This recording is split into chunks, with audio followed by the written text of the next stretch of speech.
And then you'll not only be happy, you'll be serving the collective, and the ascended masters can work through you in that way. Because otherwise, you're like blocking them.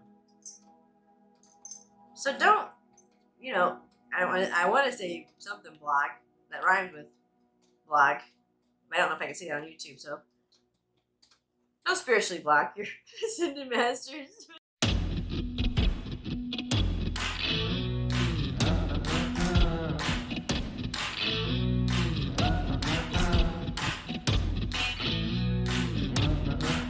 Hi, I'm Mikey Lane, and this is Intuitive Therapeutic Tarot.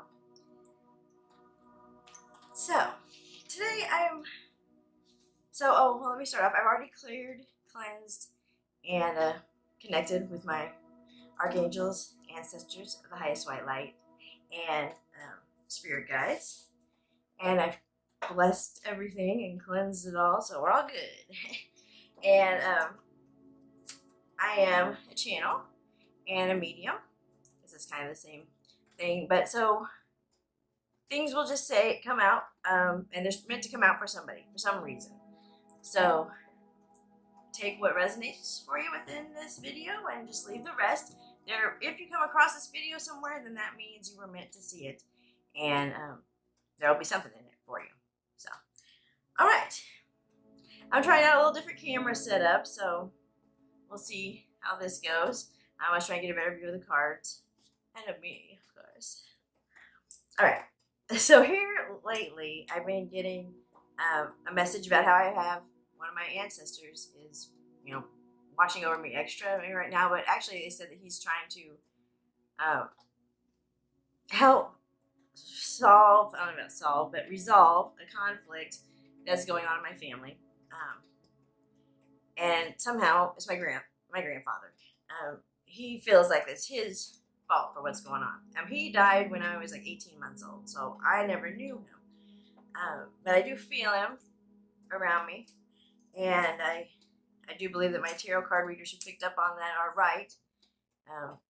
Shout out to JDS Tarot and Spiritual Sag. Love you guys.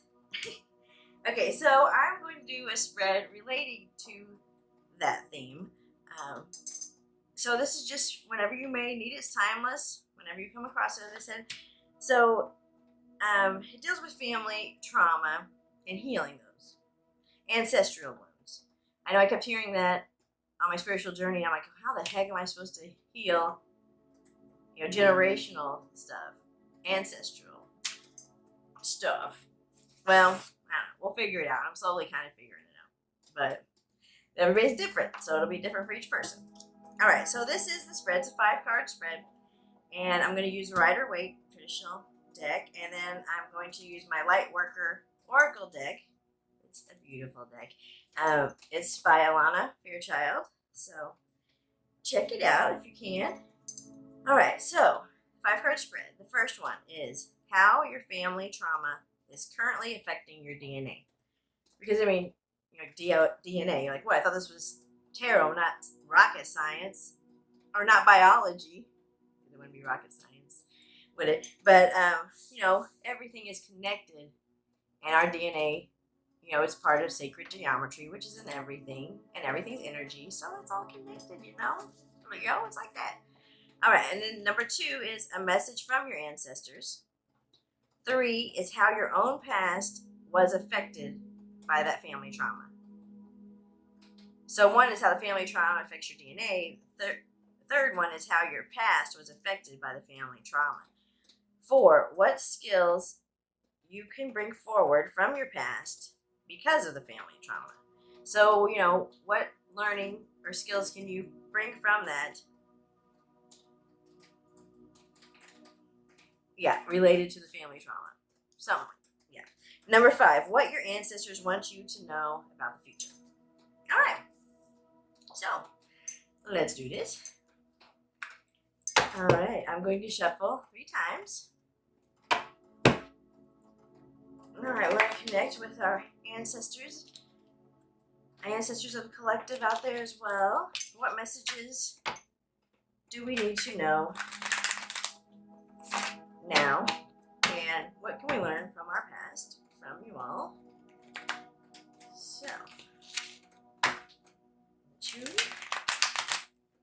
number 2. Okay. No, I'm not into poop jokes, so scratch that. Cheeky Guru, I guess, came through on that. Cheeky Guru is an energy I channel, and I've channeled that since I was a kid. I just thought it was part of my personality. And I guess it is, but it's Cheeky Guru. That's what I like to call them. Okay. Number 3. So, that's how this came up. Sometimes, I don't know why in my life, but okay, so pee is number 1. Poop is the number 2. What's number 3? Puke? I don't know. That's kind of what I always thought. Alright. Not that people say that. I guess I'm going to do 4 because I'm allowed to do it again. I'm going to look at the split. Temperance and the 6 of Wands. Oh. This camera. You guys don't know that. Alright. So, shuffle my time. Alright, and then at the end, I'm going to do this 5-card spread, and at the end, we'll get a couple messages from the Lightworker Oracle. Alright. So, number 1, how your family trauma is currently affecting your DNA. Oh, one started to flip out, and then it just turned back. Alright, let's see. I'm going to adjust this a little bit.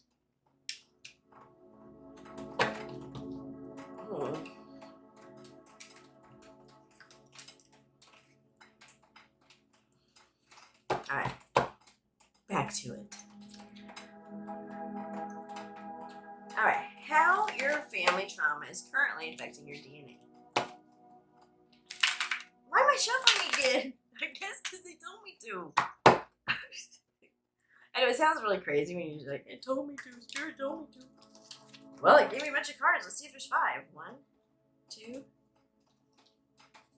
If it's not 5, I'm not going to take them. 3, 4, 5. Okay. Spirit, I'm just going to take the top one. Alright, now let's do it again. So that's number 1. Number 2, a message from your ancestors. Oh, that one I kind of dropped. I knew it was me. Okay. I wish I could do it all fancy, but I gotta keep practicing. Oh, okay. So how many is this? And all these turned upside down. And I don't really know what that means, to be honest. Hangman. Okay, Spirit, that's too many. Okay. But the Hangman is energy. Actually, I've been in lately, so I don't know about any of you if you've been in the Hangman energy, but alright. I'm not shuffling again. So just go. Okay, 2. Oh my gosh. 3. Fine. Spirit. I think they're trying to help me hurry. So, as again, I'm not doing reversals yet. I just don't feel confident enough with the reversals. Okay, so I guess I'll turn them over because that one did. Number 1's the Empress. 2, a message from your ancestors, the Emperor. 3, how your own past is affected by the family trauma, High Priestess. And 4, what skill learning can you bring forward from your past because of your family trauma? 10 of Cups. Damn. That's some good cards in a normal spread, I would say, but let's see what the last one is. What your ancestors want you to know about the future. Yeah, I mean, I'm sure it is good. I mean, the Emperor and the Empress together. Maybe that's a sign for some of y'all. Maybe you're coming into union with somebody. It's raining here tonight. There's thundering and... Oh. The Hangman. So that one just flipped over. I don't know if you can see it on there. It didn't fall out, but it just flipped over. Okay. So... how your family trauma is currently affecting your DNA. Empress. So the Empress creates the mother energy. So your current family trauma could be affecting the way you parent, male or female on that.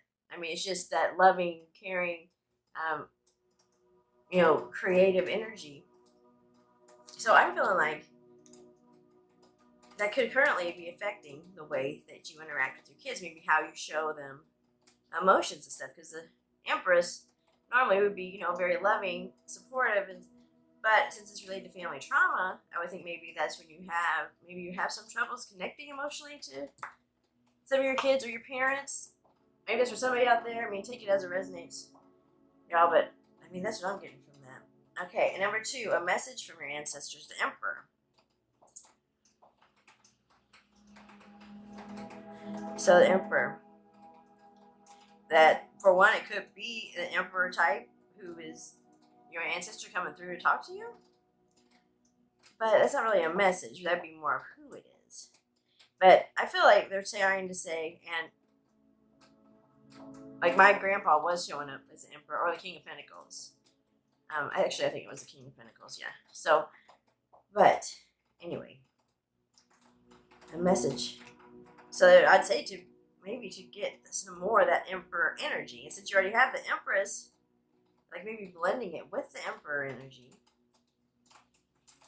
And the union between the two within yourself, male and female energies, as well as if you can come into union or a balance with your partner, gender, not specific on that, then that's the message, to work on that Emperor male energy, the masculine, the divine masculine.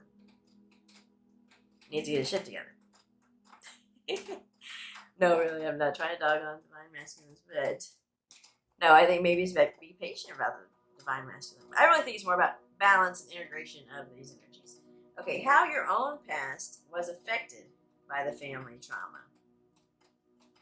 The High Priestess. So, for me, High Priestess is very intuitive, knows lots of things, but doesn't talk about them.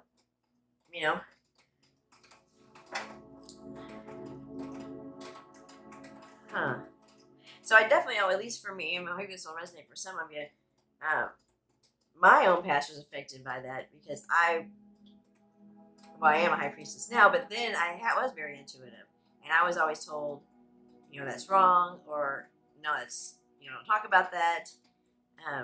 So that would definitely be how my past was affected. I was basically taught to not be the High Priestess and to please everybody.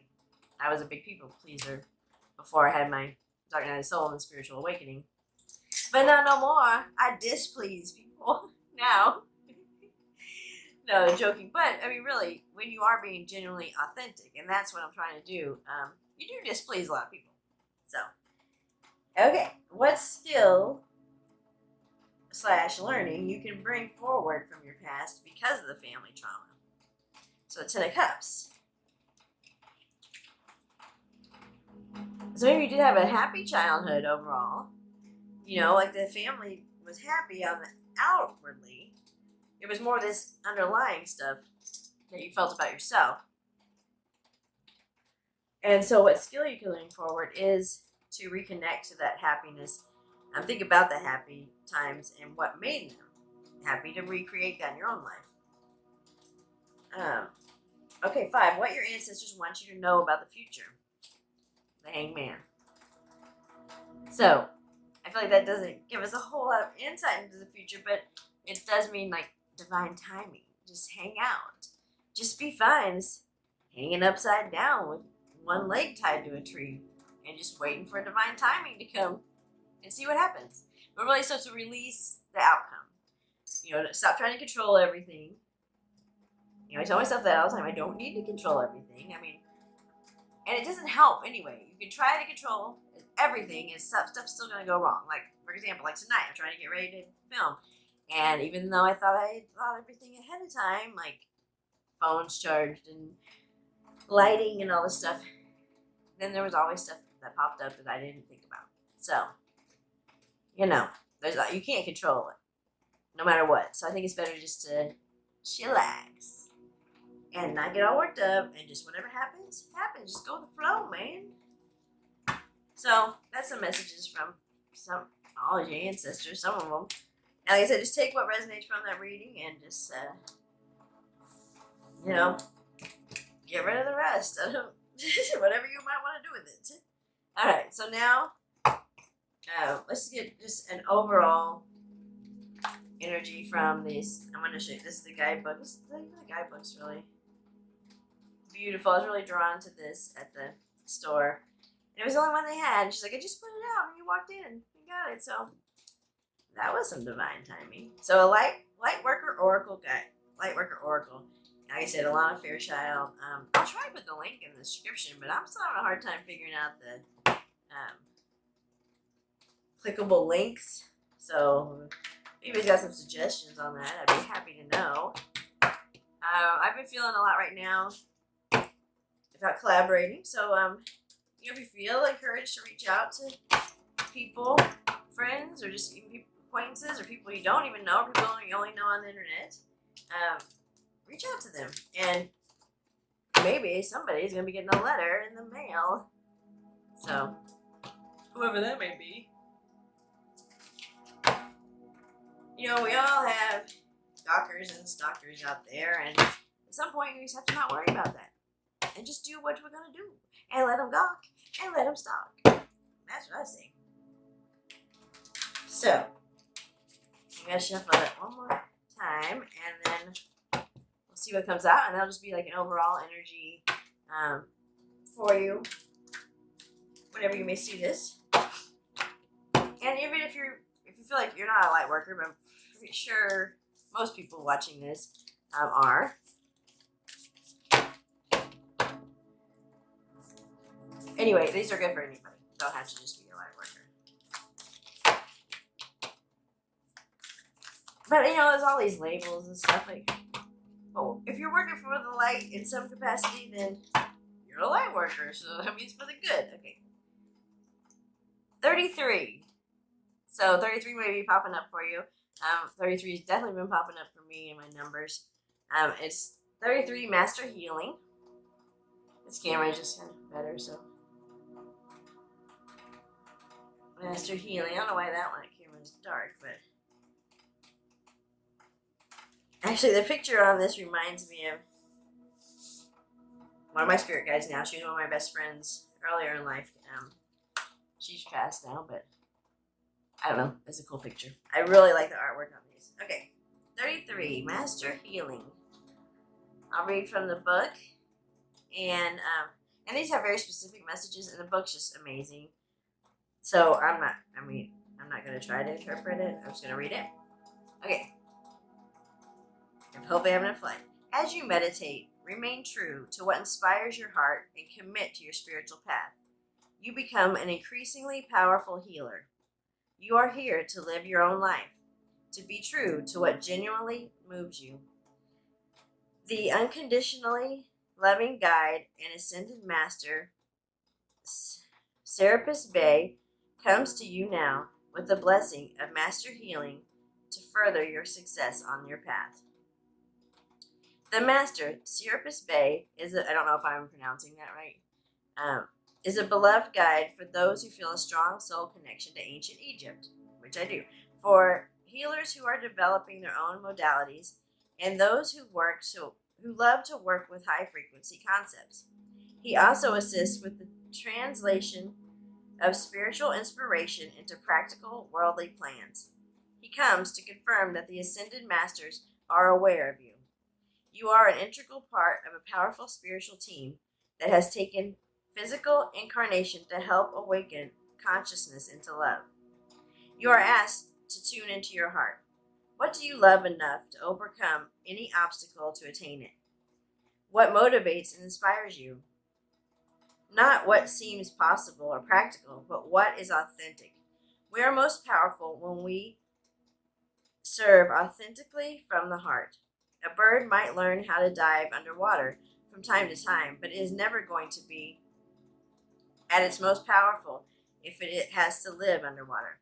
It would struggle to thrive if it were to force itself into such an unnatural expression of its life energy. That's like when we are living a life that we don't want to live, like for others. Like if we're stuck in a relationship that isn't working anymore, but we feel like we have to. That's kind of like that. The bird yearns to fly because that is its divine nature and purpose. You too have divine nature and purpose, and your heart holds the clue.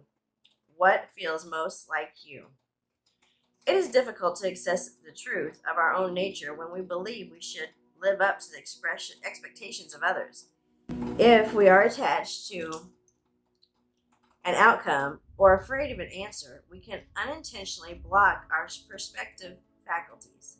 A spiritual version of sticking our fingers in our ears and shouting, blah, blah, blah, blah, blah, blah. The blessing of Serapis Bey includes his clear flame of divine cleansing light.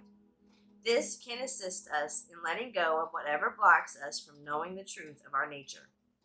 When we are willing to be who we are, the universe can more easily guide us to fulfilling our destinies. Serapis Bey will help you see yourself truthfully. You may gain feedback from others that helps you understand the value of what you share. Or you may simply find it easier to view yourself objectively with a compassionate, appreciative, and discerning inner eye. As you learn and accept who you are, you become a more powerful vibration for masters to put to use in the plan of love. If you have a dream in your heart, know that it has been placed there for divine purpose. What your dream and desire contains a seed of destiny. That your dream and desire contains a seed of destiny. It is meant to help attract your life mission and fulfill it with love, joy, creativity, and pleasure. See, pleasure. We're supposed to have pleasure in this life. Side note. Okay, if we are willing to go through what is necessary for an outcome, it will happen for us. The details may appear different from what we imagined they would, but the truth remains. If you ask for something and are willing to go through the process required to have that come to life, it will happen for you. The universe is that generous, unconditionally supportive, and loving of you. It is your creative partner. It will provide you with all that you need to manifest your dreams, desires, and destiny. Okay, so those are a little long, but man, they're really good. So follow your heart, people. And if you need to unblock your heart chakra, something, do something, find that on YouTube and do those meditations. Because that's what you gotta do. You gotta access your true self. You can't just be your true self. You want to act as your true self. Act that out in life. But you want to also feel it, act it out, express it, like action, I'm thinking. You can't just say it and say you're authentic and talk like you are if you're not walking the walk kind of thing. So take action in your life, pursue what you love in your heart, not what other people tell you should. And then you'll not only be happy, you'll be serving the collective, and the ascended masters can work through you in that way. Because otherwise, you're like blocking them. So don't, I want to say something block that rhymes with block, but I don't know if I can say it on YouTube. So don't spiritually block your ascended masters. I wanted to say something else, but okay. All right. So I'll catch y'all next time, and like, comment, subscribe, and ring that bell. Oh man, I want to sing the song, but I don't want to steal it from JDS. And I have a bell, and I should ring it. Anyway, ring that bell, and you'll see all my crazy content, as soon as it's released. And hopefully I'll get on like a schedule, so then also you know when to expect it. And I'll start doing individual signs and do all this other stuff. I'm working on it, people. I'm also trying to get all my shit together in my life. Okay. All right. Bye.